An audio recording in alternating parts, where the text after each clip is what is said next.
जाओ तारकासुर, जाके विश्राम करो। कल युद्ध भूमि में धर्म अनुसार तुम्हारा अंत करूंगा मैं।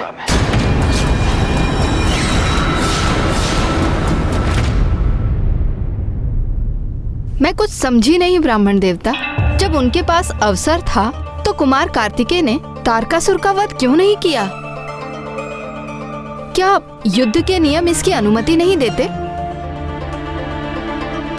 प्राण विहीन होकर तारकासुर एक निर्जीव शरीर मात्र था और कुमार कार्तिकेय ऐसे अवसर का लाभ नहीं उठाने वाले थे जो धर्मोचित नहीं था, क्योंकि युद्ध के नियमों के अनुसार सूर्यास्त के उपरांत कोई भी योद्धा अपने शस्त्र नहीं उठाते और युद्ध का ये नियम तो वो कदापि भंग नहीं करने वाले थे।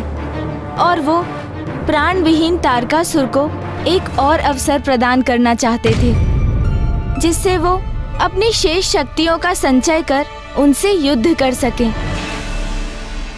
कुमार कार्तिकेय की, कुमार कार्तिकेय की, कुमार कार्तिकेय की, कुमार कार्तिकेय की, कुमार कार्तिकेय की, कुमार कार्तिकेय की, कुमार कार्तिकेय की। कुमार कार्तिकेय के नेतृत्व में देवताओं की विजय होगी। देव शक्ति की जय, देव शक्ति की जय, देव शक्ति की जय। स्वयं महाराज देव सेनापति से बड़ी पराजय प्राप्त कर धूल दूषित होकर वापस लौट रहे हैं। चर्चा तो ये भी है कि वो देव सेनापति मात्र एक किशोर है और उन्होंने नष्ट भ्रष्ट कर दिया महाराज के उस भवन को जहां उनका खड़ग स्थित था।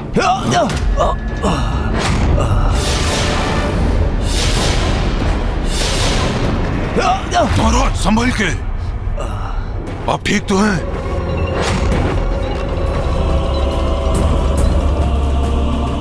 ये क्या, जिनके नेत्रों में मेरे प्रति सदा भय और आतंक का भाव होता था, आज मेरे वही तुच्छ सेवक भी मुझे दया की दृष्टि से देख रहे हैं।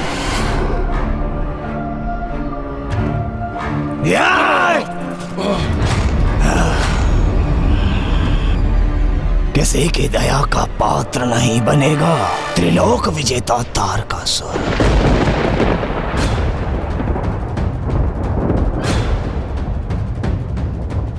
महाराज मुझसे क्रोधित क्यों हो गए? यहाँ पराक्रम दिखाने का क्या लाभ?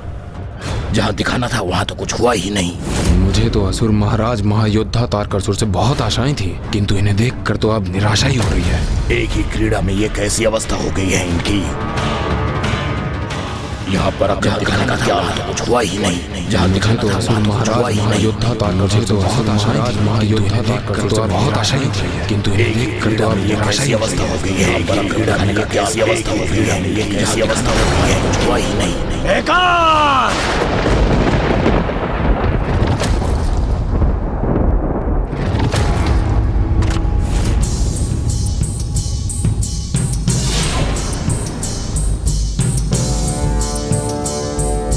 मुझे बालक कहकर पुकारते हो ना तुम, तो देखो देखो क्या किया इस बालक ने। तुम्हें तुम्हारी ही क्रीड़ा में पराजित कर दिया। क्या रहा?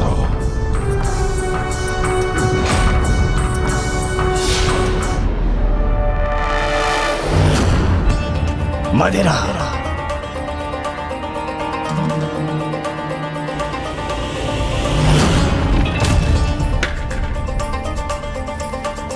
ये पात्र भी रिक्त है मदिरा से।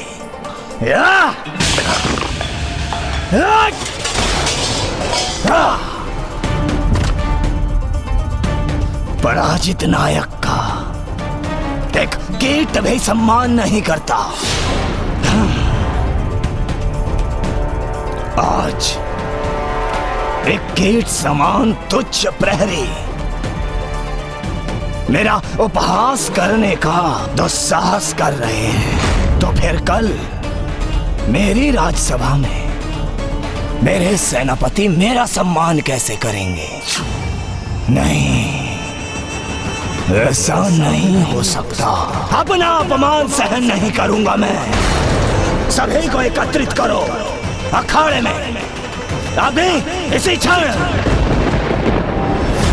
अधर्म की पराजय और धर्म की विजय के बीच एक रात्रि का अंतर था, किंतु प्रातः होने से पूर्व ही तारकासुर और देवसेना कार्तिकेय के मस्तिष्क में इस युद्ध का आरंभ अभी से हो चुका था।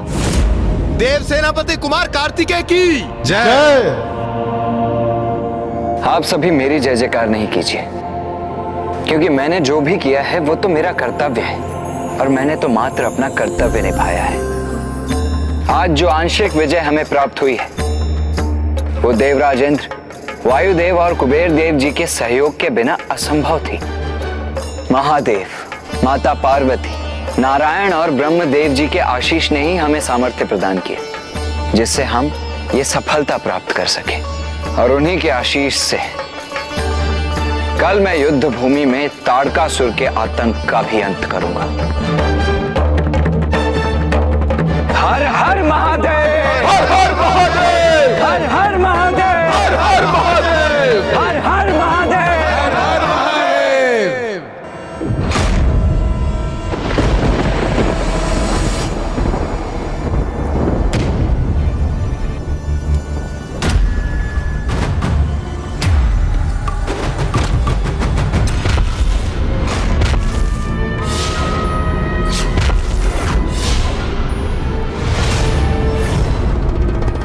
महाराज, आपने बुलाया मुझे।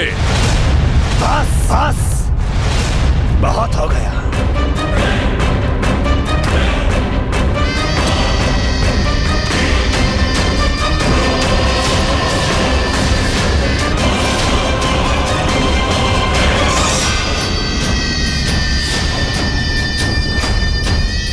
आओ हुंडा, आओ।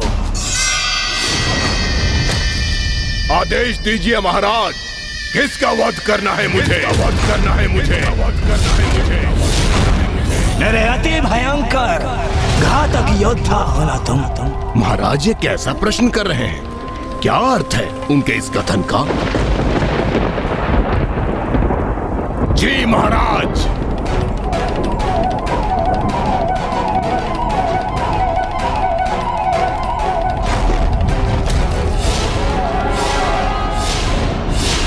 तुम युद्ध करो मुझसे। आओ, वार करो मुझ पर हुंडा। आओ, वार करो मुझ पर। ये कैसा आदेश दे रहे हैं महाराज मुझे?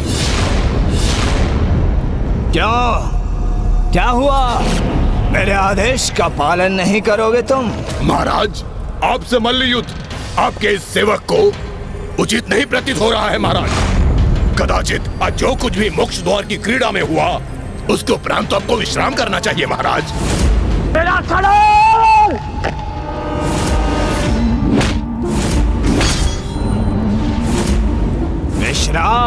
विश्राम तो तारकासुर तब करेगा जब वो मृत्यु को प्राप्त होगा, और मेरी मृत्यु कभी होगी नहीं। इसलिए तारकासुर को ये विश्राम का सुझाव देना अपराध है। आज वो कुमार कार्तिकेय अपनी माया के प्रभाव से वहां से सुरक्षित निकल गया। यदि उसके खड्ग प्राप्त करने के पूर्व मैं उस तक पहुंच गया होता तो उसे अपनी भुजाओं में भींचकर उसका वध कर देता। किंतु अब मल्ल युद्ध के लिए मेरी भुजाएं फड़क रही हैं।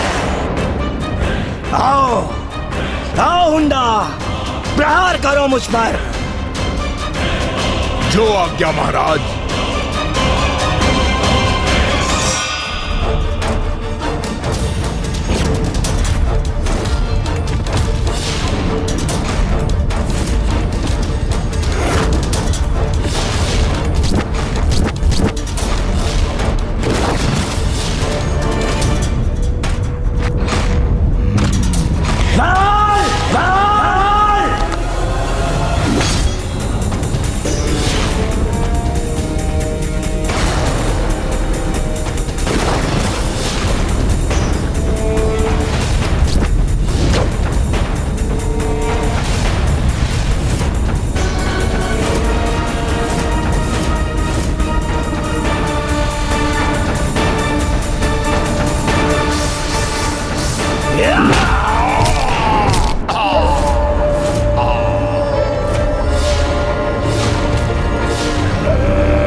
असुर सैनिकों की चर्चा सुनी मैंने कि किस प्रकार देव सेनापति कुमार कार्तिकेय ने आपको अचेत किया।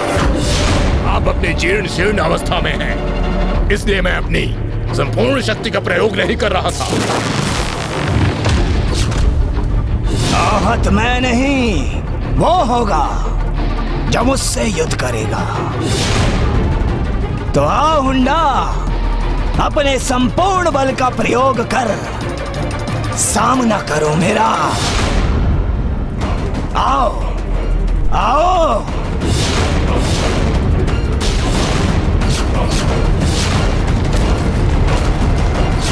इतनी शीघ्र नहीं तारकासुर, पहले तुम्हारे फैलाए आतंक का अंत होगा, फिर मैं तुम्हारा अंत करूंगा।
तारकासुर महान शक्तिशाली महानतम योद्धा तारकासुर हूँ। मेरी शक्ति पर संदेह कर रहे हो ना तुम, मेरे तुच्छ सेवक? देखो, कोई पराजित नहीं कर सकता मुझे। अब पराजय हूँ मैं, तुम भयंकर हो, किंतु मैं तुमसे भी भयंकर हूँ।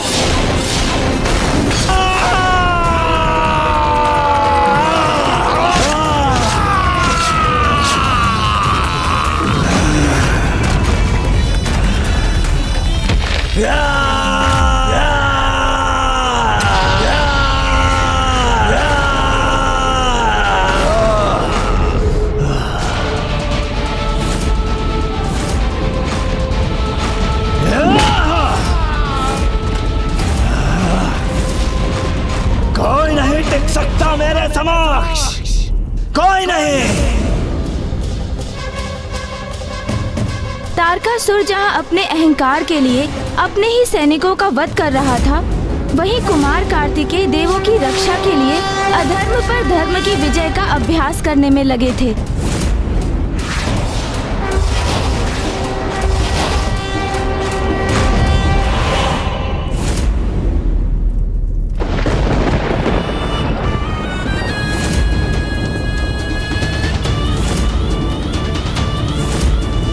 अरे ये क्या, महाराज ने हमें ये देखने के लिए यहाँ बुलाया? मुझे तो लगा वो यहाँ कोई घोषणा करेंगे, किंतु वो तो बस सुंदरियों से घिरे हैं यहाँ।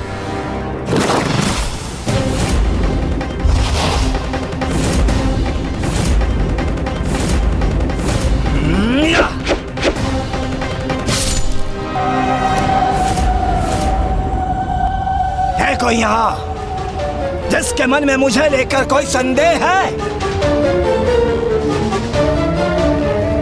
किसी को कुछ कहना है मुझे लेकर?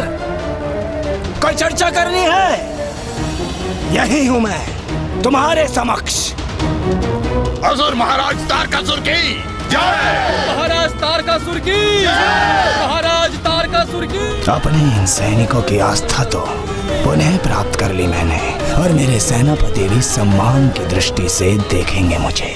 अब मुझे आवश्यकता है एक ऐसे उपाय की जो कुमार कार्तिकेय के लिए भटकाव उत्पन्न करे, जिससे मुझे प्रत्यक्ष युद्ध ना करना पड़े उससे, और मैं छल से उसका वध कर सकूं। महाराज तारकासुर की, महाराज तारकासुर की, महाराज तारकासुर की। वो भटकाव कौन बनेगा? महाराज तारकासुर की। ये ज्ञात हो गया है मुझे। महाराज तारकासुर की, महाराज तारकासुर की।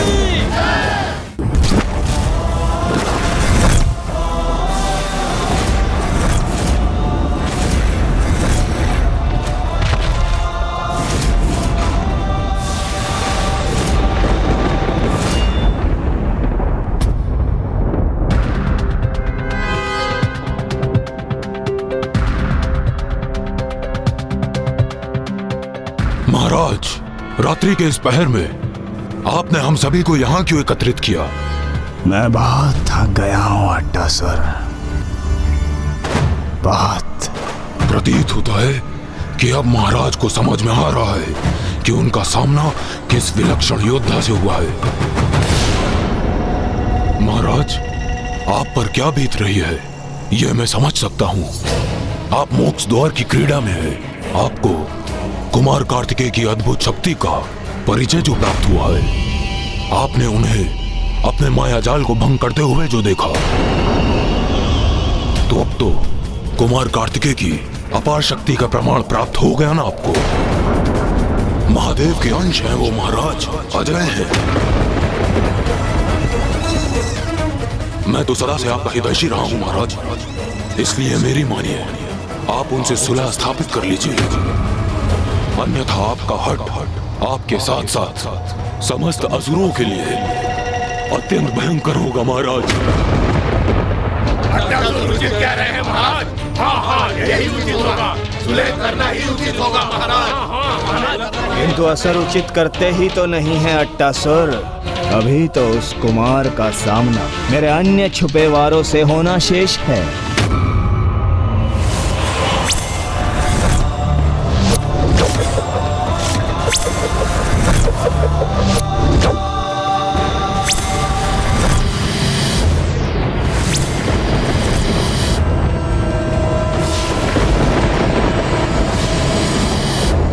ये विद्युत आकाश में अचानक कैसे उत्पन्न हुई?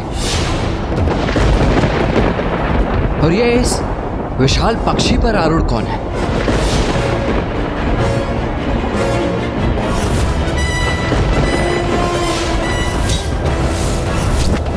कौन है ये जिसने मेरे शूल को थामने का दुस्साहस किया?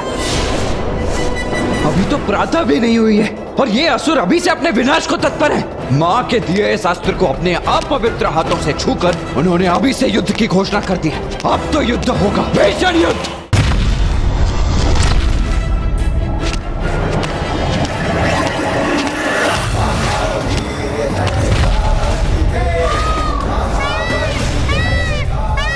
मयूर जी, इसका पीछा कीजिए।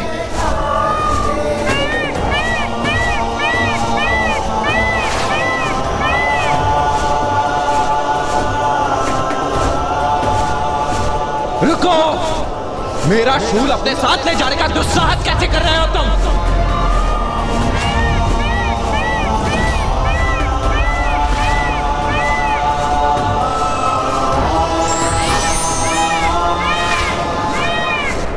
रुक जाओ, अन्यथा मैं आक्रमण करूंगा।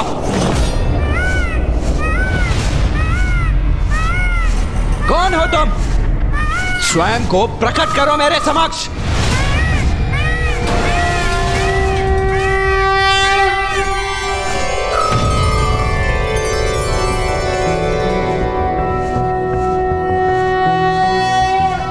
शांताकारं भुजगशयनं पद्मनाभं सुरेशं विश्वाकारं। मामा जी, श्री हरिनारायण, आप यहाँ? वर्णं शुभांगं लक्ष्मीकांतं कमलनयनं। पुत्र कार्तिकेय, तुमने देखा कितनी सरलता से भटकाव उत्पन्न कर मैंने तुम्हें उलझा दिया।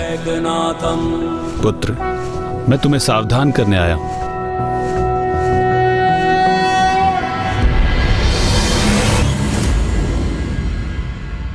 आप मुझे सावधान करने आए हैं? अर्थात मामा जी, मैं कुछ समझा नहीं। अर्थात ये पुत्र कि इस समय तुम्हारा केवल एकमात्र लक्ष्य होना चाहिए, तारकासुर को दंडित करना। हाँ मामा जी, और इस समय मेरा पूर्ण ध्यान उसी लक्ष्य पर केंद्रित है। आज तो मैंने उसका वो खड्ग भी नष्ट कर दिया जिसमें उसके प्राण स्थित थे। किंतु वो तो अभी भी जीवित है। तुमने मात्र एक खड्ग नष्ट किया है पुत्र, तारकासुर को नहीं। तुम्हारे खड्ग तक पहुंचने से पूर्व ही तारकासुर अपनी माया रच चुका था, जिसके कारण अभी तक तारकासुर के प्राण पूर्णतः सुरक्षित हैं। अब वो कोई भी माया रच ले मामा जी, वो अपने कर्मों के फल से नहीं बच सकता। और कल युद्ध भूमि में धर्मानुसार उसका अंत करूंगा मामा जी। उचित है, किंतु स्मरण रखना, युद्ध भूमि में युद्ध के नियमों का पालन करने के लिए केवल तुम प्रतिबद्ध हो। इसका अर्थ ये नहीं कि तारकासुर भी युद्ध में युद्ध के नियमों का पालन करेगा।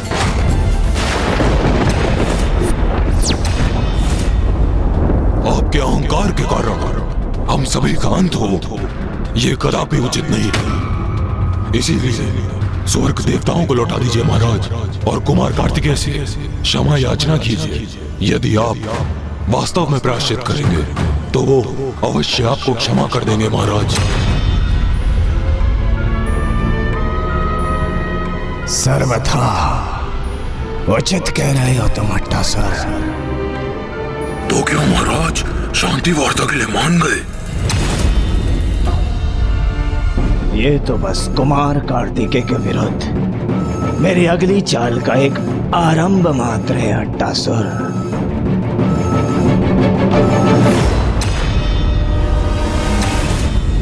तारकासुर और कुमार कार्तिकेय के मध्य युद्ध की घोषणा हो चुकी थी और इसीलिए कुमार कार्तिकेय भी अपने युद्धाभ्यास में रत थे। किंतु तभी इसी मध्य श्री हरिनारायण ने उनसे भेंट कर उन्हें सतर्क करते हुए एक उचित दिशा निर्देश देना बहुत ही आवश्यक समझा। आप मुझे सावधान करने आए हैं? अर्थात मामा जी, मैं कुछ समझा नहीं। मैं अचानक से प्रकट हुआ और तुम्हारा शूल थाम लिया, और तुम्हारा ध्यान तुम्हारे लक्ष्य से भटक गया। तुम देवताओं के रक्षक हो पुत्र, और मैं इतनी सरलता से तुम्हारे ध्यान को भटकाकर देवताओं से इतना दूर ले आया। तुम्हारे मन में इस बात को लेके तनिक भी संशय उत्पन्न नहीं हुआ।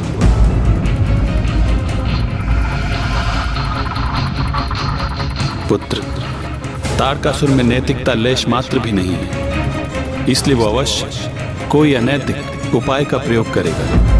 किंतु यदि तुम्हें यह युद्ध धर्मानुसार ही संपन्न करना है तो उसकी प्रत्येक चाल से सचेत रहना, किंतु उसके ऐसे किसी उलझाव में मत आना पुत्र जो तुम्हें तुम्हारे ध्येय से दूर ले जाए।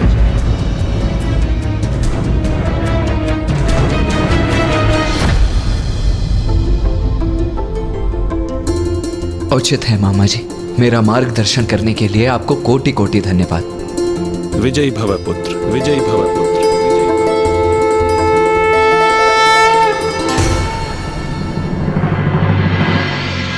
और एक और बात का स्मरण रखना, उसके किसी चाल में मत आना पुत्र। हो सकता है उस समय तुम्हें लगे कि जो तुम कर रहे हो वही उचित है, किंतु कभी कभी उचित ही तुम्हारे लिए अनुचित होगा।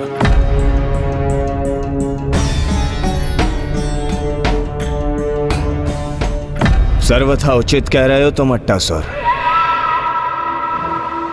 युद्ध नहीं, शांति स्थापित करनी चाहिए मुझे। व्यर्थ है, सब कुछ व्यर्थ है। व्यर्थ है मेरा जीवन। वर्षों के कठोर तप के उपरांत ब्रह्मदेव से वरदान प्राप्त किया था मैंने। अपने प्राणों को दांव पर लगाकर देवताओं से स्वर्ग छीना मैंने। त्रिलोक पर विजय प्राप्त की, शोणितपुर का निर्माण किया, किंतु ये सब व्यर्थ है।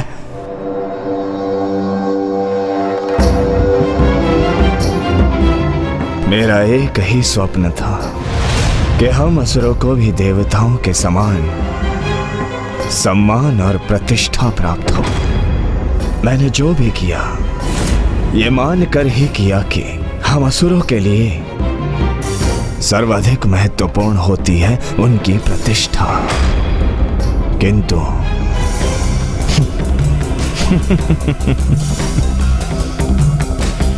किंतु ये भ्रांति थी मेरी। असुरों को अपने प्राणों से अधिक महत्वपूर्ण नहीं है उनकी प्रतिष्ठा।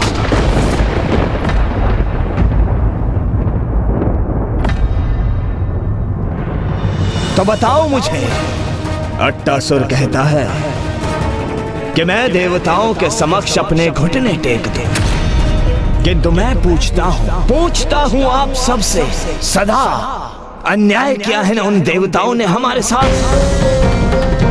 अपमानित किया है ना हमें? इतनी दीर्घ अवधि के उपरांत असुरों को सम्मान दिया है मैंने। ऐसी अवस्था कर दी देवताओं की कि वे अपने प्राणों की रक्षा के लिए इधर उधर छिपने पर विवश हो गए। ये सब क्यों किया मैंने? क्यों? बताओ क्यों?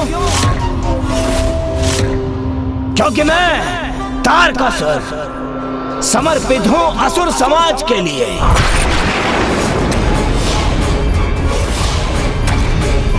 स्मरण रखना, यदि मैं न रहा तो ये दुष्ट देवता तुम्हें कहीं का नहीं छोड़ेंगे।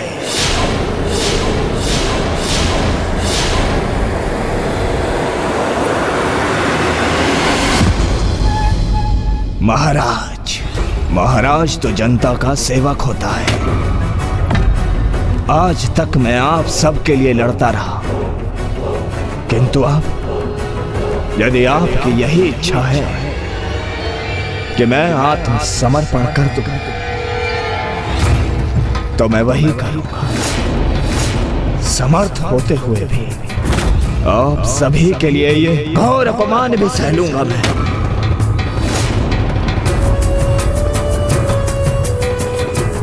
सह लूंगा ये घोर अपमान।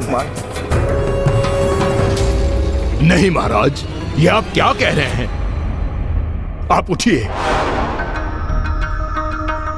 आपकी इच्छा और अनिच्छा सब निरर्थक है, क्योंकि मेरा विश्वसनीय अट्टासुर तो यही चाहता है।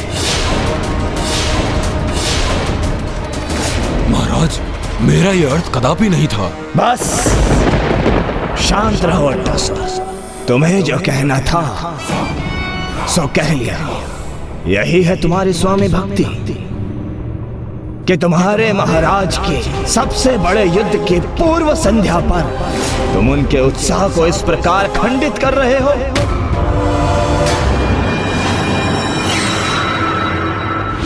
ओम नमः शिवाय। ओम नमः शिवाय।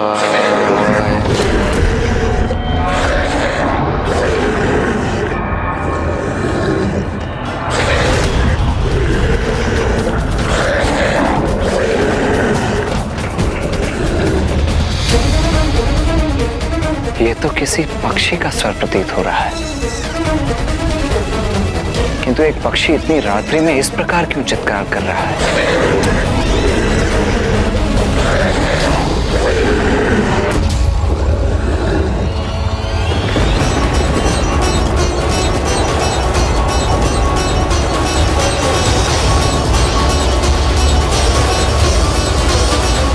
कुमार कार्तिकेय,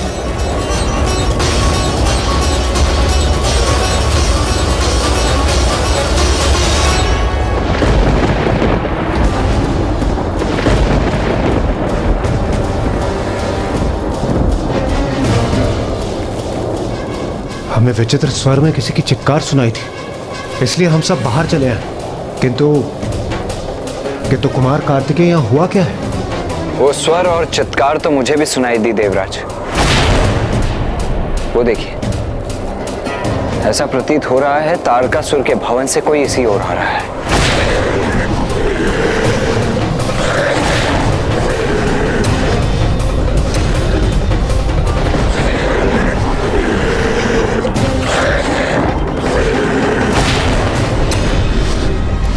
अट्टासुर, ये तो तारकासुर का विश्वास पात्र सेवक है, किंतु ये इस ओर क्यों आ रहा है? ये अवश्य इस दुष्ट की कोई नवीन चाल है।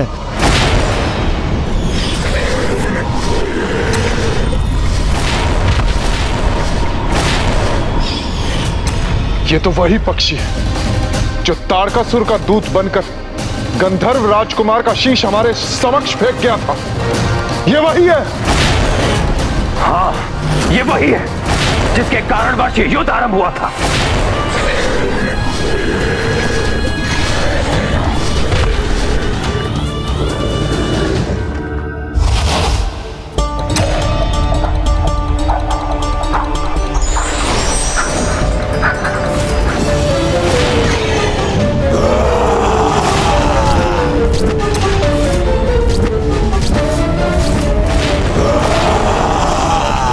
इस दुष्ट को जीवित नहीं छोड़ूंगा मैं, कदापि नहीं।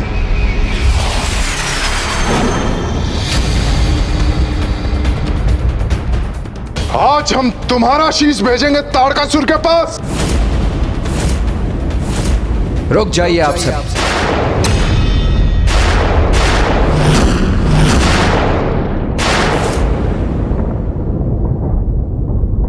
इस पर आक्रमण करने के पूर्व हमें यह ज्ञात कर लेना अति आवश्यक है कि यह यहां आया क्यों है। रात्रि के इस प्रहर में यह यहां इस भयभीत अवस्था में पहुंचा है, और सूर्य ढलने के पश्चात तो योद्धा पर भी शस्त्र नहीं उठाया जाता।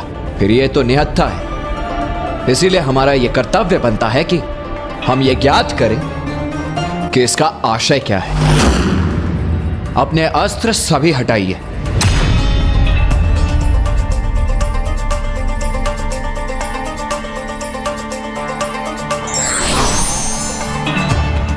बताओ मुझे, यहां क्यों आए हो और चाहते क्या हो? कुमार कार्तिकेय, मैं अट्टासुर हूँ। अपने जीवन में मैंने बहुत सी दुष्टता की है, क्योंकि मैं तारकासुर का विश्वास पात्र था। किंतु उसने मुझे वहां से निकाल दिया, और अब मेरा जीवन संकट में है। मैं आपसे शरण मांगने आया हूँ कुमार कार्तिकेय। उसने तुम्हें अपने राज्य से बाहर क्यों निकाला? क्योंकि मैंने उन्हें आपसे पराजय स्वीकार कर आपके समक्ष समर्पण करने का सुझाव दिया था। तो तुम उसके विरोधी दल का भाग बनने यहां पहुंच गए। मैं उसका विश्वास क्यों करूं जिसने अंतिम समय में अपने ही महाराज का साथ छोड़ दिया? कुमार कार्तिकेय, आपका मुझ पर संदेह सर्वथा उचित है, किंतु यह सत्य भी ज्ञात है मुझे कि आपके हाथों उसकी मृत्यु निश्चित है।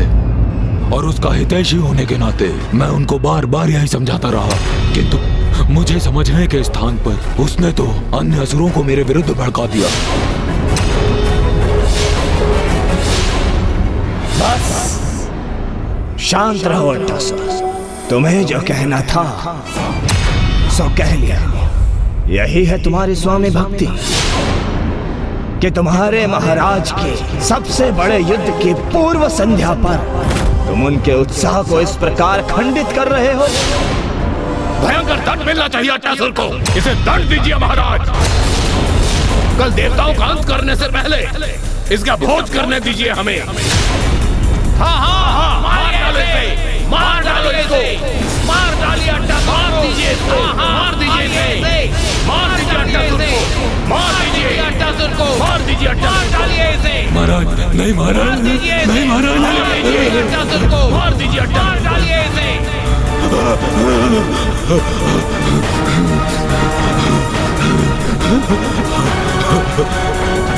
नहीं, रुको, छोड़ दो। पीछे।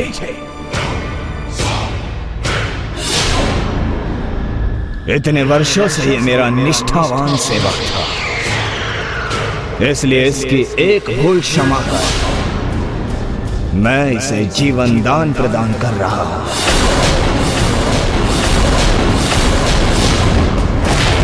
किंतु अब मेरी दृष्टि से दूर हो जाओ तो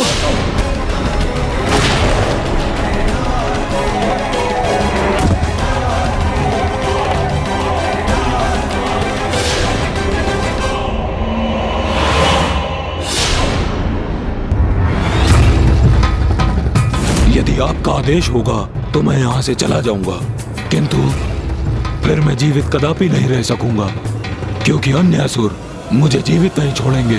कुमार कार्तिकेय, ये हमारी दया जागृत कर हमारे साथ रहने की अनुमति पाने के लिए हमें विवश कर रहा है। ये कैसी अवस्था हो गई है मेरी?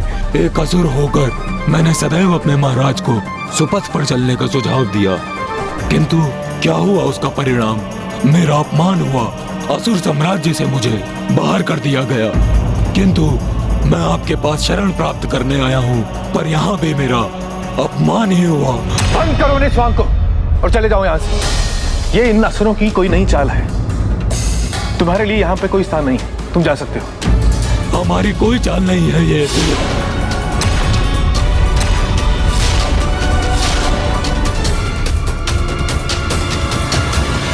रुक जाओ, रुक जाओ। कुमार कार्तिकेय,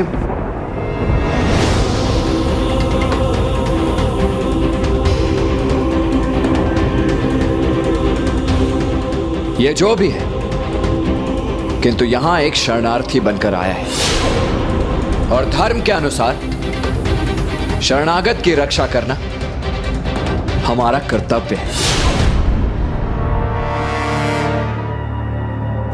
धन्यवाद, धन्यवाद कुमार कार्तिकेय। तुम्हें यहां से कहीं जाने की आवश्यकता नहीं।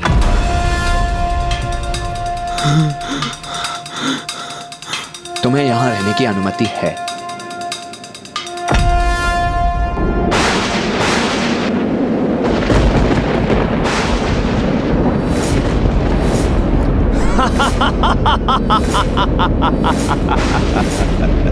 वाह कुमार, वाह।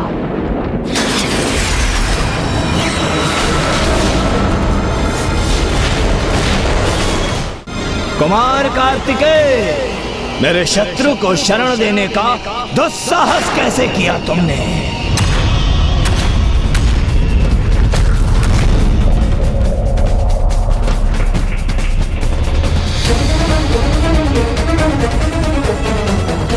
मेरे द्रोही को शरण प्रदान मत करो, उसे मुझे सौंप दो। तारकासुर, इसने मुझसे शरण मांगी है और मैं इसे किसी भी अवस्था में शरण दूंगा। अच्छा, ऐसा है क्या? तो सुनो, कल सूर्यास्त के पूर्व अंत होगा इस अट्टासुर का, और इसका वाद कोई और नहीं, स्वयं मैं करूंगा।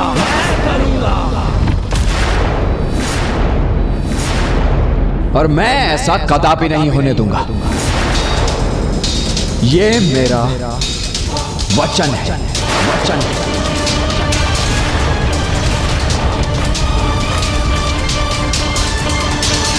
मुझे तुम्हारी चुनौती स्वीकार है कुमार कार्तिकेय, किंतु क्या तुम मेरी चुनौती स्वीकार कर सकोगे?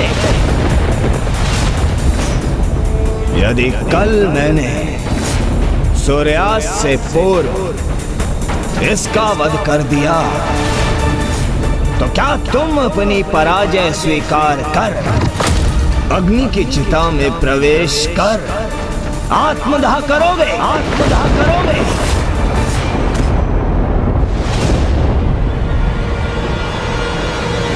मुझे तुम्हारी चुनौती स्वीकार है तारकासुर।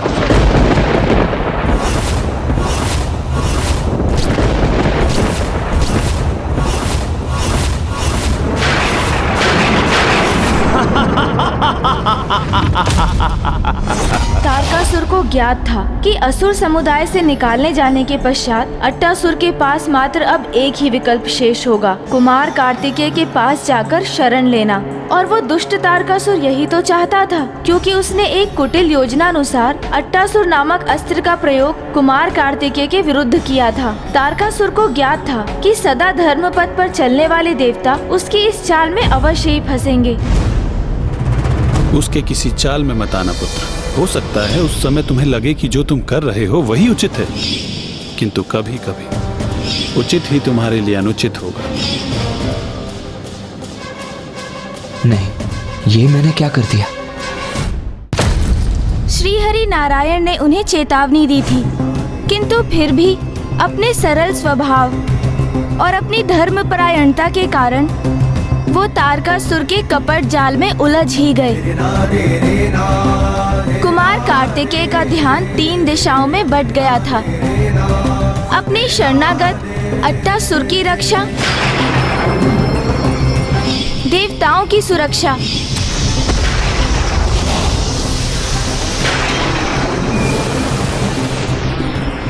और तारकासुर से युद्ध कर उसका अंत। अब उनके ऊपर इन 3 बड़े उत्तरदायित्वों का भार था।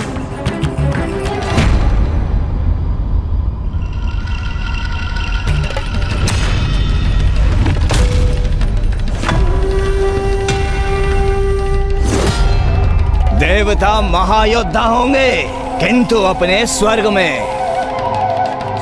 यहाँ मेरे शोणितपुर में वो मेरे समक्ष एक कीट के समान है, जिन्हें मैं कभी भी अपने पांव तले मसल सकता हूँ। क्षमा कीजिएगा महाराज, किंतु क्या अब तक उस दुष्ट अट्टासुर ने हमारे सारे गुप्त रहस्य उन देवताओं के समक्ष उजागर नहीं कर दिए होंगे? गुप्त रहस्य? कैसे गुप्त रहस्य? आपकी सेना, आपकी शक्ति, और यदि आपकी कोई दुर्बलता हो तो उसके रहस्य महाराज।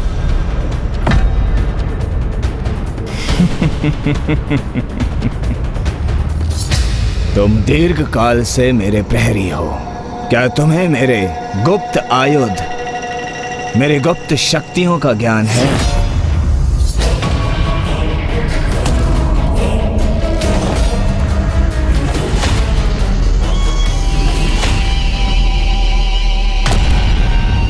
मेरे महायोद्धा सेनापति, मेरे संहारक आयुध आज तक किसी के भी समक्ष उजागर नहीं हुए, किंतु आज मैं उन्हें उजागर करूंगा। ये मेरे सेनापति मेरे एक आदेश पर किसी का भी विनाश कर सकते हैं, और इनमें सर्वप्रथम सेनापति हैं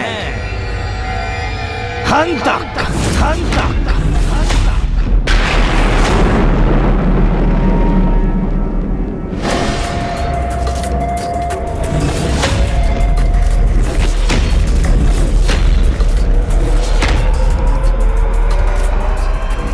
आज्ञा दीजिए महाराज।